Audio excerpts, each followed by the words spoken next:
nay mình lại đi câu cá, nhưng mà với em Chí.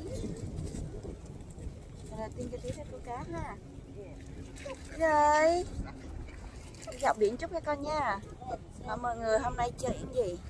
Ok, vẫn là nhảy ra nha.